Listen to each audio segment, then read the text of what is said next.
Alright, I'm stepping out of here for part 2 of pulling the engine out of this 2001 XL800. And so I left off late yesterday afternoon with getting the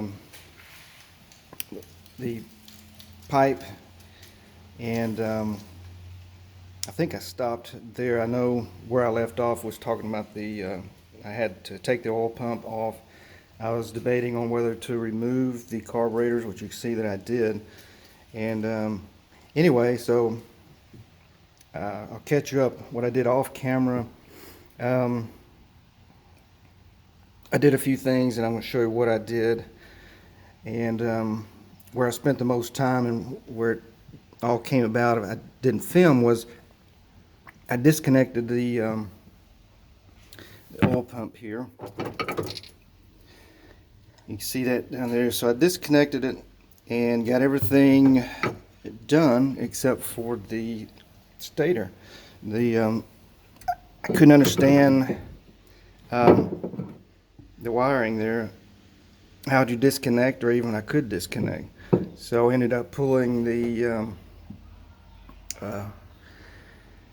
whatever the box, electrical box, off there, thinking maybe there is a disconnect in there which would just release the wire. And no, there is a connection in there, but it wouldn't feed through here. So what I ended up doing is taking the stator off to basically release the engine, and so that seems to be the way to go.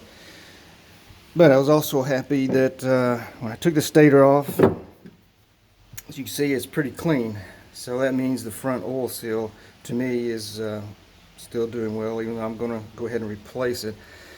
And so the reason I went ahead and took the carburetor off, and I've just got it sitting here and off to the side, is what I'm going to, hopefully, I've already rebuilt the carb, put all new fuel lines on and have everything connected, and still have the oil pump here that I took off. Just 2 bolts holds that to the stator cover. So I've got this off to the side, free of the engine, and I've got the 2 oil lines, as you can see right back there. I've got them plugged off. So far it's working. They're not leaking oil out of them. And I'm gonna just have these 2 cables to disconnect there, and then I've still have the starters hooked up to the electrical box there, so I've got to remove that, and I believe 1 oil or water line down there. So that's where I'm at. And I also went ahead. Here's something I took. Okay, the engine is off the motor mount here, and had a shim in both. I set it down here, it's hiding underneath the stator cover there. It is. Had a shim in both sides here that I did not see. What I decided to do, I'm going to try it, is up here or back here, I'm going to take the whole motor mounts out and leave it bolted to the motor mount. It probably doesn't matter. I was thinking more along the CD that I had taken apart, where you could slide the engine back and forth on the motor mount, and here it doesn't look like you can. So it may not matter that I just remove the whole motor mounts and pull it out. But the reason I'm pulling this engine out, if you haven't seen the first video, is when it cranks, it goes wide open, races, and I can't get it to stop. And I've tried rebuilding the carburetor, making sure I replaced every gasket that I could. Here, mounting the carburetor, I mean, I just assumed, and still could be, but I just assumed the air was coming in through somewhere around the carburetor, since I'd had it off and rebuilt it. But anyway, I gave up because at the time I already had an engine pulled apart from a Sea-Doo that I had on my bench, so I didn't have any room. So I took this ski to a guy who works out of his home, who had told me that he used to have his own shop and he would take care of it. And right before I took it over there, I thought maybe I'd found the problem. I'm going to show you. It is kind of stuffed back here, but the oil seal back here, if I'm picking it up, I can't. You see that? All right, that was the day of, maybe, or the day before I took it to him. I saw that back here, and so I thought, well, that's probably it. That's where it's sucking air there. So I went ahead and I took it to him and I said, if you'll go ahead, pull the engine, put the replace that oil seal. And he said he'd take care of it. So a couple weeks later, he calls me, says, you ready to go? I go over there, he cranks it up and it idles good. And so I pay him and I leave, and only to find out once I get it to the lake, get it home and to the lake, it races. So he took me, I think what he did, what I found out was, as I said in the first video, is I was on this side of the ski that I am now.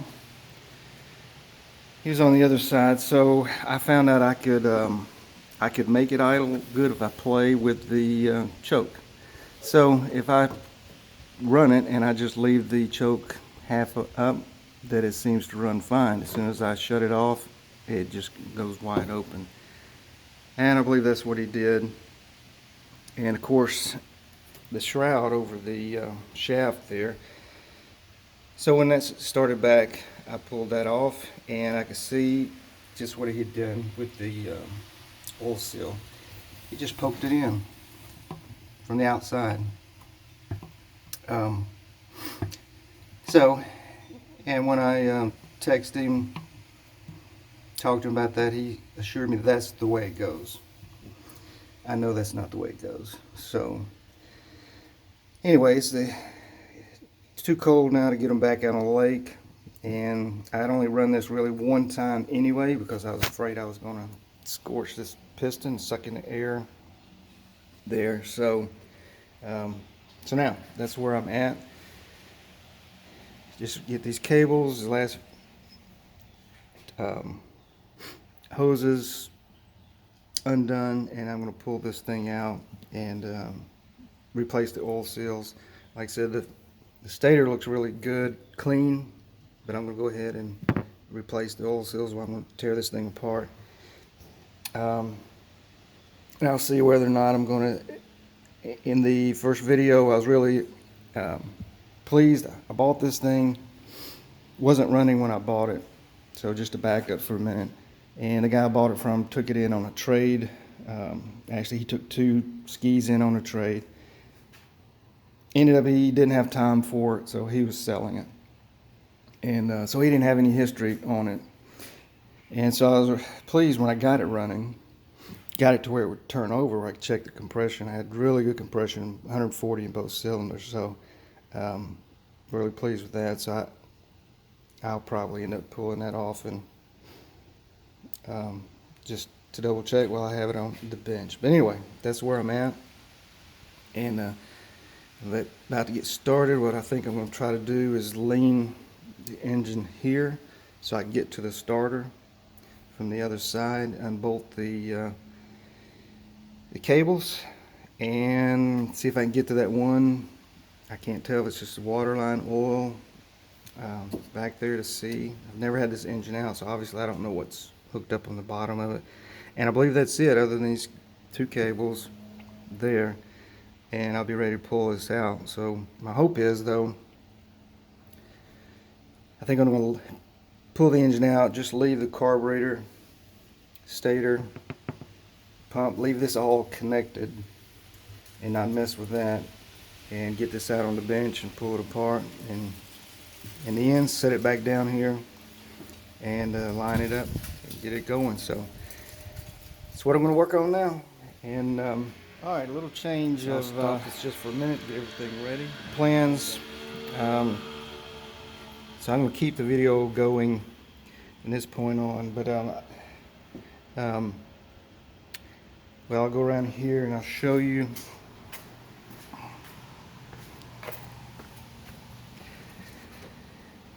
If you pick that up, this is what I'm talking about, what I've got left to take off these hoses on the bottom. So this is what I'd plan to do, is just what I've done here, is lean the engine over to expose the bottom side, but I couldn't do it with the mounts still on to the engine, so I went ahead and disconnected them or unscrewed them completely, so they look in good shape.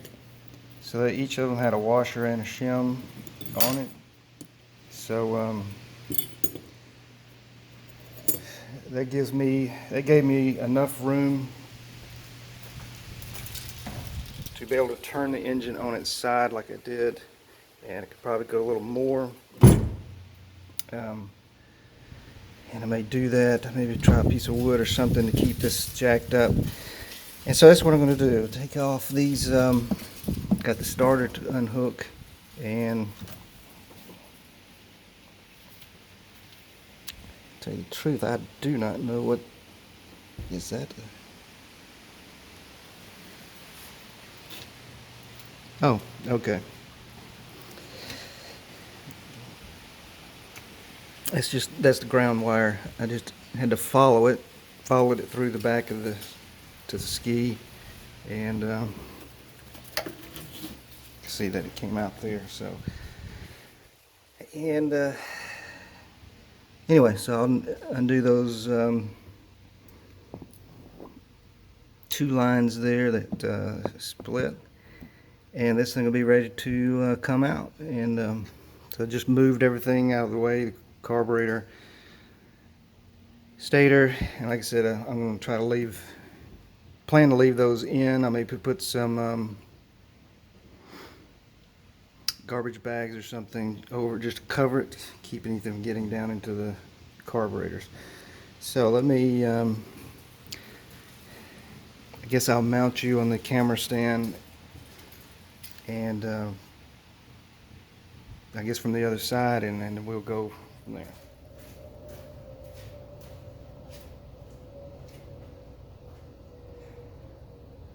Alright, so what I'm doing now is the 2 larger hoses are the water hose, the water lines. So I follow those out. So I'm going to disconnect those, and then I've got, like I said, the ground cable, and then the starter. So let me, ground cable's on top, it's kind of in the way, so let me get that out first. Alright, so now it is ready to come out. So now I'm going to drop that back in here to get some room.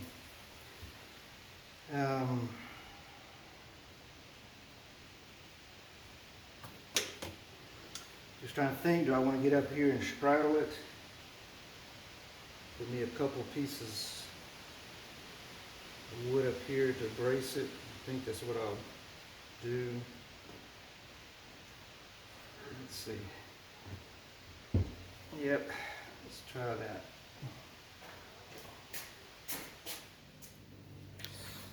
All right, let me always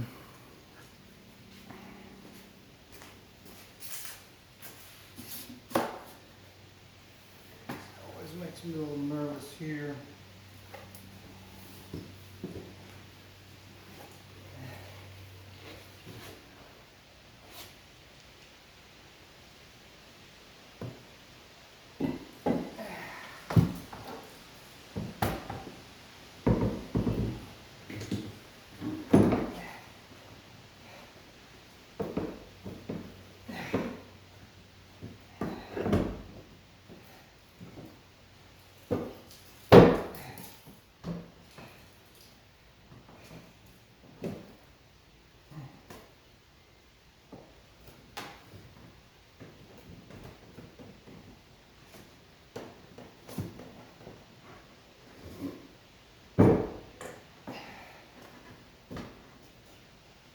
There we go.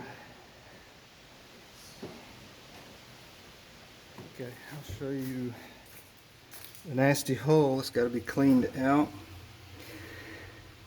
So I'm going to take it, I'll end up taking it off of this dolly. I wish I'd built this a little shorter. I built it to where it kind of just went right under the trailer, where we just slide it right on, but taking engines out. Had the same issue with the Sea-Doo GTS, but wish it had been shorter, easier to get up in here.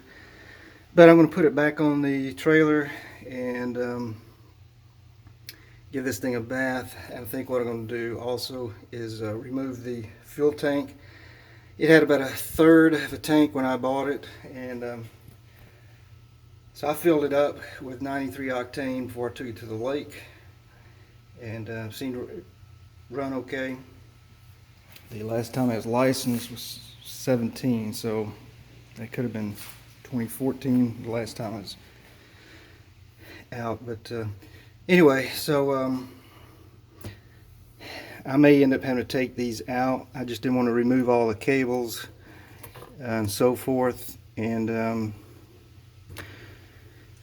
but I may, because once I start cleaning this out, I'll need those out of the way. Same thing with the stator. I'm just going to have to shove the stator up in here probably, because I don't know how to disconnect the wiring. I haven't looked really if there was a sort of like the Sea-Doos where you just have a clip, but I didn't see it. But check it out. But anyway, so where it stands, I'll say this: it was easier than the Sea-Doo GTS getting the engine out.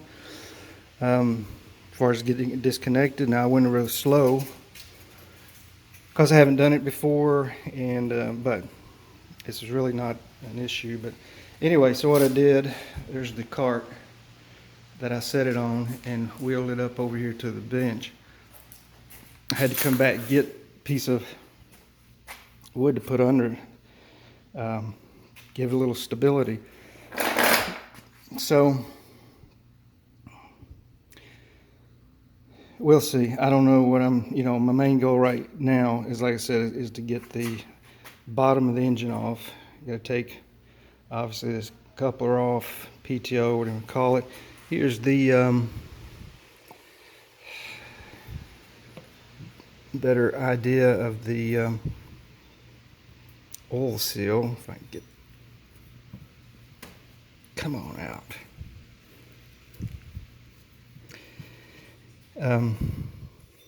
See, it's just shoved in. My hands are getting in the way. But see, it's not even connected. It's not even inside there. He just shoved it in there and said he took care of it, and then tells me later that's the way it goes. So anyway, what I'm hoping is, I didn't see the first video, is when I get this out, that'll actually be one missing in there, and I'm hoping that is where it's sucking air, and like I said, running wide open. I just have a feeling that's it. So I don't know yet about removing everything else. If I go into piston cylinders, obviously I'll have to, but we'll see. I'll just take it as it goes. Last time, like I said, I did a compression check. I had 140 in both, so I'm kind of laying on not doing anything with it.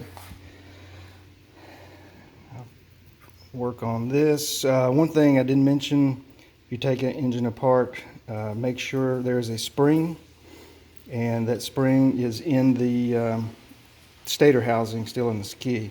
But just make sure if you take one off, that a lot of times that spring, and I know from the Sea-Doo, the spring can drop off into the bottom of the ski and lose it, and sometimes may not realize that a spring went there. It doesn't actually fit over it. It just fits. It's got a hole, if you want to say, or a place on the stator, and it's just a spring, so it doesn't fit over, just on the end, compresses. I guess when the starter, obviously. So, all right, I'll stop here for now, and